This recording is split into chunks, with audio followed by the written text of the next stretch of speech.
Hello mga kawalwal, nagisa ako ng bawang sibuyas. Nilagyan ko ng mantika. Magluluto tayo ng lomi mga kawalwal. Kasi tag-ulan ngayon mga kawalwal. Tara, samahan niyo ako sa aking pagluluto. Yan, tinalbog ko na ang fishball at kikiam. Fishball at kikiam. Yan ang mga ingredient mga kawalwal. Yan.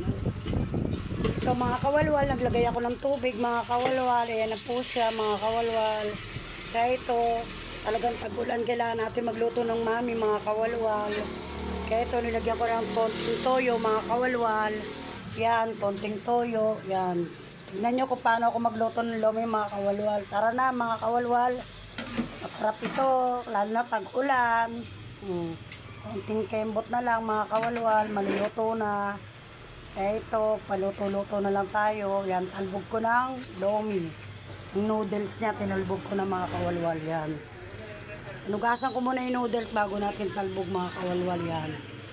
Halo tayo para hindi manikit mga kawalwal. Tapos maglalagay tayo ng pampalapot dyan mga kawalwal. Alam nyo na kung anong pampalapot, cornstarch. Yan. Maglagay tayo. Kaya ito, konting kulo-kulo lang yan. Naglalagay na rin tayo dyan ng gulay maya-maya mga kawalwal. Konting halo lang para hindi manikit mga kawalwal. Konting halo lang. Kaya ito, halo-halo lang tayo konti mga kawalwal. Kaya ito, yan.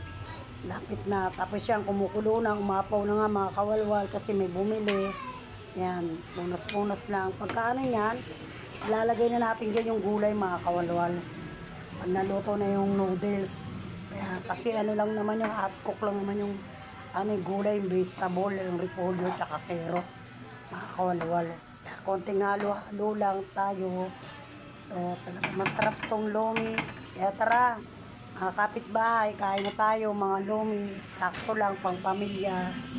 Ito lang, kulo-kulo na. Pag kumulo na mga kawalwal, saka natin lalagay yung vegetable. Repolyo, carrot, mga ganon mga kawalwal. Kaya lalagay na lang natin yan mga kawalwal. Ayan. Yan, titikman na natin mga kawalwal. Yan.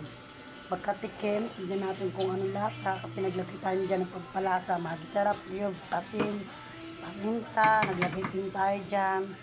Kaya ito, pag ano na yan, naglagay tayo ng gulay. Pag kumulo na yan mga kawalwal, yun na. Pwede na tayong kumain. Sama-sama buong pamilya pagkain ito mga kawalwal. Kaya ito, halo-halo lang konti mga kawalwal. Yan. Pag medyo kumulo na naman siya, yan na. O, yan na. Luto na. Kakain ko na, titikman ko na. Napakasarap to kawalwal. Tara, kain na tayo mga kawalwal.